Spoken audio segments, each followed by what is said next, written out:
This video is part of a series of videos where we're going to be building Wall-E from the movie as if he was a real industrial robot. Today is all about building Wall-E's tracks. Behind me, what you see is the evolution of his tracks, if you will, this being the movie accurate size version, and this being what we're actually going to make, because this will not only work, it fits inside of his body. Remember, Wall-E contracts into a box. Of course, this is just a 3D printed shell. We're going to be welding, machining. There are electrical components like motors and actuators. So there's a lot of interesting things that need to come together and all work, hopefully flawlessly. My goal is to get all of those parts on this table by the end of this video. Let's get started.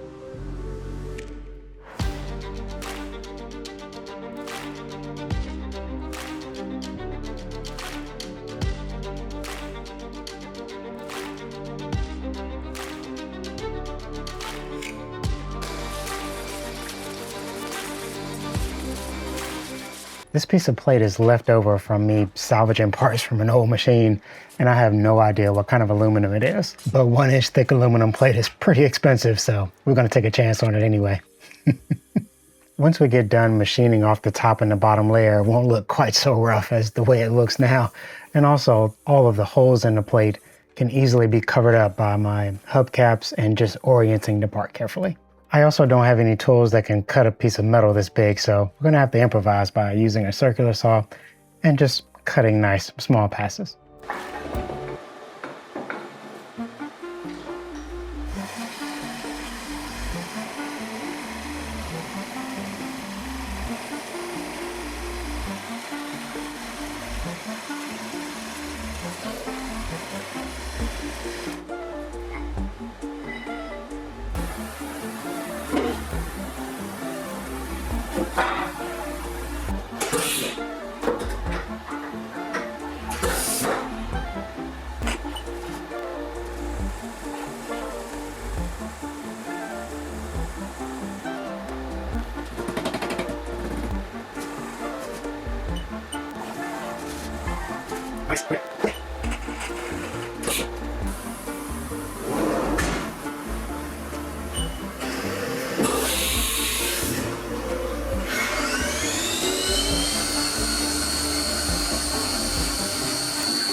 I decided to just tap the holes outside of the machine since I needed 3 different taps. That means I need 3 different drills as well, and all of those need to go into the tool changer. I decided to just drill the smallest hole and then tap them manually with this combination drill tap.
rather than create yet another setup in the CNC machine, I decided to make these drilling jigs. So these are parts that were already designed for another purpose, and I modified them to make them drilling jigs. Here I'm just printing them out of fast resin. As the name implies, it prints very fast. And I can just pop these in and put the hole in exactly the right spot.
All right, first full set. I think I can wipe this down and hit print again. Sorry about all the noise.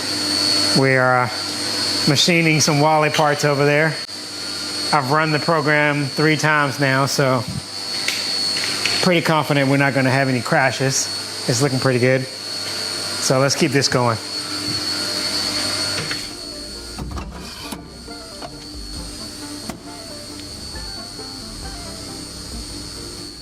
And here we reach probably the most fun stage of the manufacturing process, if you will. I've got the machine humming in the background. It's throwing chips. There are no errors, no problems. On the other side of the room, I've got my Formlabs resin printer cranking out tread parts. There's just this feeling of being productive. Like things are happening and nothing is breaking, at least not yet. Quick shout out to Formlabs for supplying this equipment for the shop. Basically, there are 4 steps. You lay out your 3D model the way you want it to be printed. Here I'm just setting up some test parts to see what's the best orientation for minimizing supports while also maximizing the number of tread pieces I can put on the plate. I thought I might save a little bit of money and time by using fast resin instead of Tough 1000, but it actually generates different supports depending upon the material you're printing with. So I had to run the test again with Tough 1000. After printing, we need to wash off the liquid resin, and then you drop it into this microwave-like device for curing. I can squeeze 11 of these with their corresponding rollers on each plate. We need 34 for each side, so that's 68 for each pair. And I need multiple pairs because we're gonna be using different kinds of materials. There's some experiments coming up in the next video, but we'll cover that in the next episode.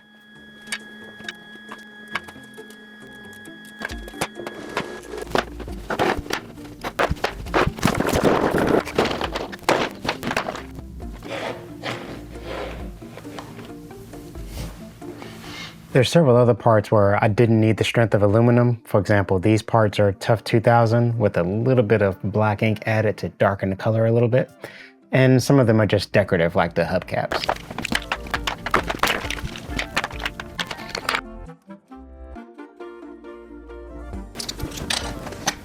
Okay, so let's run a quick test cut. I've got the Z offset set 2 inches above the part. And the part's only 1 inch deep, so we shouldn't have any cuts that would actually hit the raw material. I'm gonna run the whole program just to make sure there's nothing crazy in there that will tear up my part or tear up the tool. And I'm gonna slow it down a little bit, which means it's gonna take a while, but that way I can watch the whole program with my hand on the e-stop, and then I know we're safe to run the program. Once I run it, if everything runs smoothly, I gotta make 4 of these, so the next 3 I can run and even walk away from the machine if I want, because it should be safe, right? Right. Okay, let's do it.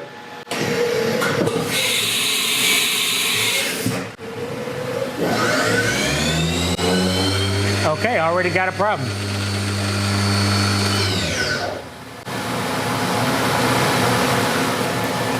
X over travel. Oh, man. Well, that's why we do this, right? Find the errors and fix them. Maybe that'll be the only problem we run into.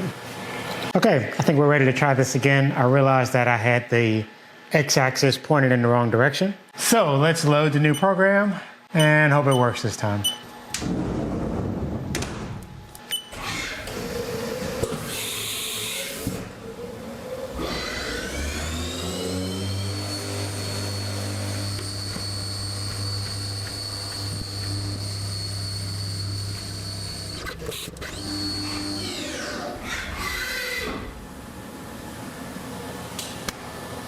Hey!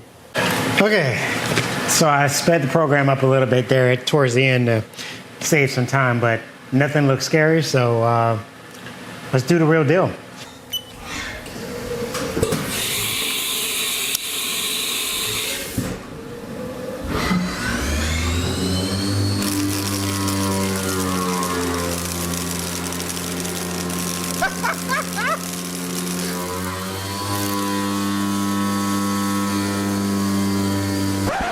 I was reviewing the footage and I noticed that when I make this part here, there's a lot of coolant obscuring the shot, and at one point there's a big splash of coolant on the camera and you can't see what's going on inside of the machine for a while. So I thought, what if I machined one more hub with this piece of plate that I have left over? We can turn the coolant off. If I mess up the part, it's no big deal. Coolant obviously makes it cut better, but maybe we'll get a better shot without the coolant. So let's fire the machine up. We're gonna run this part one more time. We'll have an extra one with no coolant. Let's do it. Oh, I need to set that up. Okay.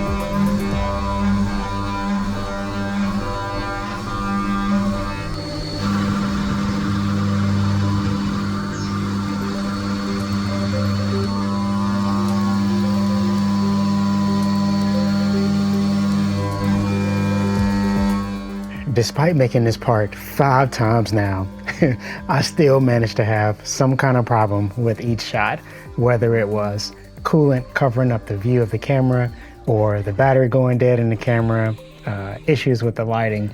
It was crazy. So what you're gonna see here is a mix of all 5 parts at different stages, sometimes with coolant, sometimes without. It's just the best I could put together with the footage I had. I also replaced the coolant somewhere in the middle of this, so you'll notice the coolant suddenly starts to look better in some shots.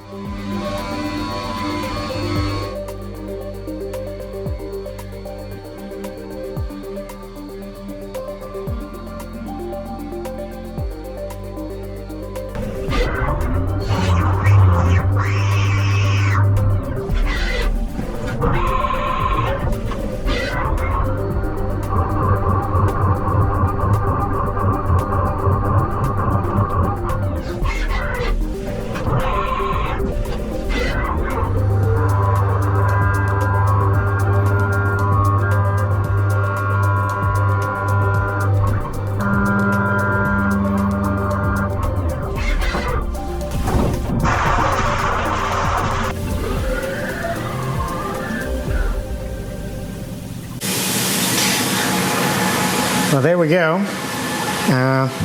That's certainly acceptable.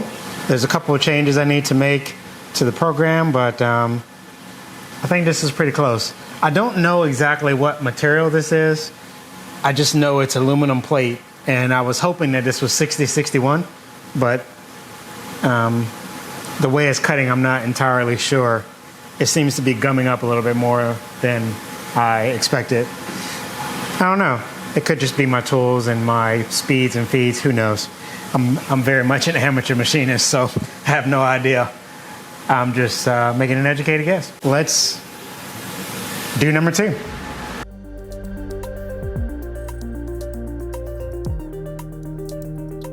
All right, we just need to machine the other side of this, and then we'll be ready for assembly. Here we have our machining jig, fresh off of the 3D printer. And, oh yes, oh my gosh, that is perfect. Nice, tight fit, no play at all.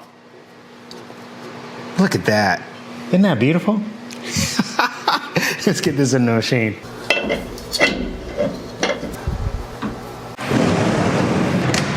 Let's do it.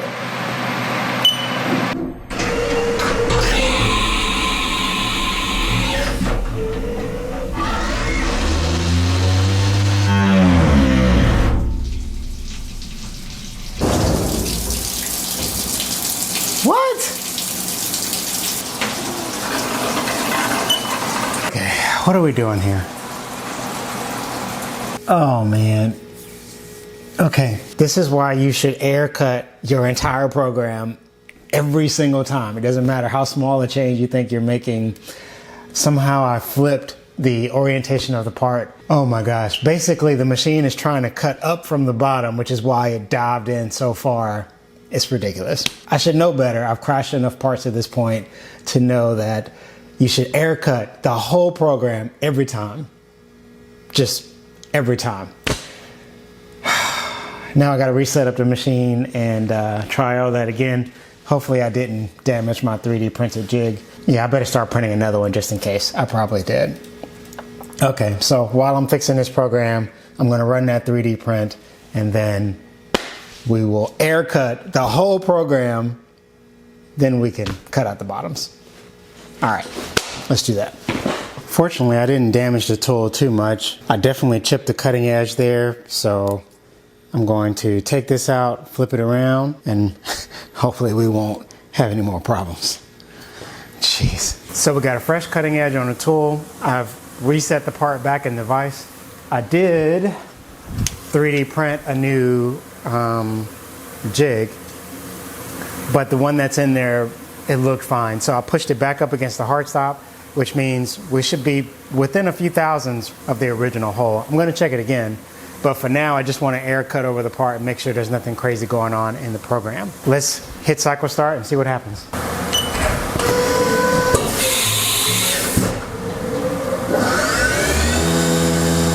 Okay, check this out. That says Y over travel. Hand jog. Why? Why are you not jogging? Because we have an alarm, Jeremy. There we go. Okay. Hand jog. Why? And that is, 6.4. Yeah, we don't need to go this far back. I just need to adjust my program so it doesn't travel so far off the back of the part. The things you want to learn before you try to run the program. Okay. That's fixable. Let's do this. And this is where we reach the most frustrating part of the manufacturing process, and that is everything seems to be going wrong. I crashed the machine again, and I had another failure. That is, the camera was dead, so I didn't even get to show it to you. There's this cruel irony wherein you make more mistakes because you're frustrated about the previous ones, like forgetting to check whether the camera is still running, or just so many different things that went wrong. They seem to just pile up on each other, making me even more frustrated. I am learning some new cam software, so there's all sorts of little tweaks like what you just saw where I can't tell if I'm going too far off the part. And there was just frustration after frustration. So I decided I need to just take a minute to relax, clean up the machine, clean out the chips, change out the coolant, and let's try again. I was so frustrated with the cam software, I actually gave up on using the fly cutter and switched to the end mill. But then I was greeted finally with that beautiful sound of an end mill hogging out material.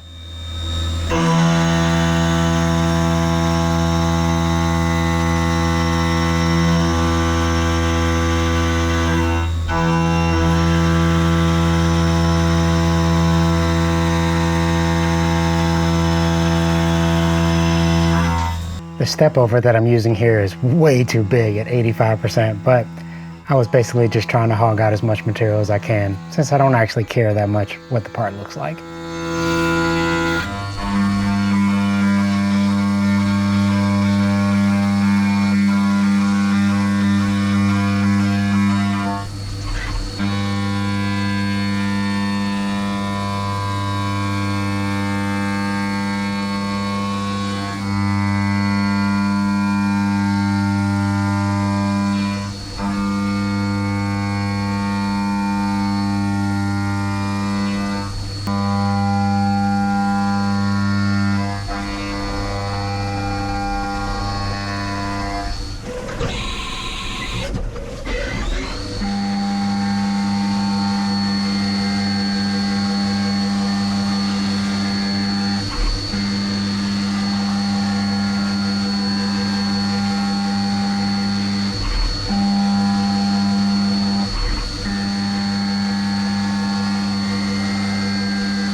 Yeah, there's a few marks there from machining that maybe a professional could have done a better job, but hey, I'll take it.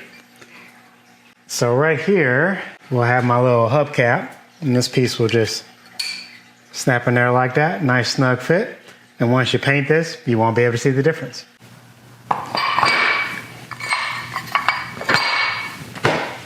So here we have it. Almost everything I need to get these things assembled. Everything is manufactured that needs to be manufactured. And you can see there's a couple of manufactured components that are custom made, but I didn't make them in the shop. These were designed specifically to be made on a lathe. I don't have a lathe here in the shop. So I reached out to PCBWay to manufacture these parts for me. And they did a fantastic job. I really like using PCBWay when I need something special that I can't make myself, or like a very large 3D print. I did this project a couple years ago where I needed these giant 3D prints that wouldn't fit on any of my 3D printers, and I didn't want to split it up. They printed those parts out of resin and shipped them in a huge crate. Like, if you need it, they can handle it. And of course, they made these parts for me here. So they don't just do CNC machining, they'll do bent sheet metal, injection molding, and as the name implies, they do PCBs. I even made a video where I toured a couple of their PCB factories. I'll put a link to that in the description. Thank you PCBWay for making these parts for me. I'll put a link in the description if you need to get some custom parts manufacturer. Okay, so at this point, I've got a few purchase components that just stubbornly haven't arrived yet, but the next video is almost ready anyway. So I will show you the rest of this assembly in the next episode, and we'll pick up with the tread design and all the interesting problems that came along with trying to make this work. Turns out it was way more complicated than I initially thought. Go figure, right? That's kind of a theme on this channel now. But yeah, I want these treads to be able to do some things that treads don't normally do. And because of that, they're kind of complicated. All right, here are some videos that you can watch until the next episode comes out. And when that video is ready, I'll put a link to it right here. Thanks for watching.